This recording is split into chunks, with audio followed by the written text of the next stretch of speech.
السلام عليكم، مرحبا بكم معايا في فيديو جديد. ما تنساوش تضغطوا على زر الإعجاب وتشتركوا في القناة باش يوصلكم كل جديد. اليوم حبيت نفتح موضوع بصراحة وبهدوء، موضوع يتعاود كل عام كي قرب شهر رمضان. رمضان راهو شهر عزيز علينا كامل، شهر العبادة، التوبة واللمة العائلية والسكينة. بصح كل عام كي يدخل شهر الفضيل يكثر الجدل على بعض المسلسلات والبرامج اللي تتعرض في هذه الفترة. كاين ناس تقول عادي وكاين ناس تقول ماشي في المستوى تاع روح الشهر الفضيل. علاش ديما رمضان هو الموسم الأقوى لهذا النوع من الإنتاجات؟ كي نكونوا صراحة، رمضان ولا موسم ذهبي للقنوات، نسب مشاهدة عالية وعائلات مجتمعة والناس كامل في الدار بعد الفطور، يعني جمهور كبير. هنا يبدأ السباق، تحب كل قناة تجيب عمل يضرب ويدير جدل باش الناس تهدر عليه.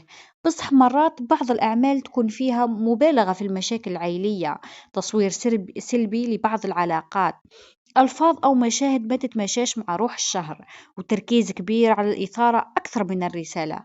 هذا يخلي بعض العائلات تحس باللي الجو الرمضاني يتبدل، بدل ما يكون نقاش هادئ تلقى جدال، بدل ما يكون محتوى يرفع المعنويات تلقى محتوى يخلق توتر. في نفس الوقت لازم نكونوا عادلين، كاين أعمال مليحة، كاين ممثلين عفوا يخدموا بضمير، وكاين قصص هادفة، يعني ما نعموش. بصح يبقى السؤال، هل رمضان لازم يكون عنده خصوصية في المحتوى ولا هو مجرد موسم تجاري عادي كما باقي الشهور؟ رمضان ماشي غير فترة زمنية، هو حالة نفسية وروحية يعيشها المجتمع كامل.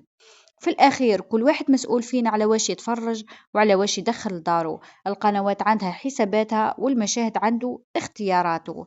بصح الأكيد رمضان يبقى شهر خاص، نتمناو ديما نشوفوا محتوى يرتقي بالمستوى ويحترم ذو العائلة، يحترم ذوق العائلة الجزائرية والعربية. هذا غير نقاش مفتوح بكل احترام. قولوا لي رايكم في التعليقات، تشوفوا باللي فعلا رمضان لازم يكون مختلف إعلاميا ولا تشوفوا عادي كما أي موسم آخر؟ وإذا عجبكم الطرح مرحبا بكم في قناتي.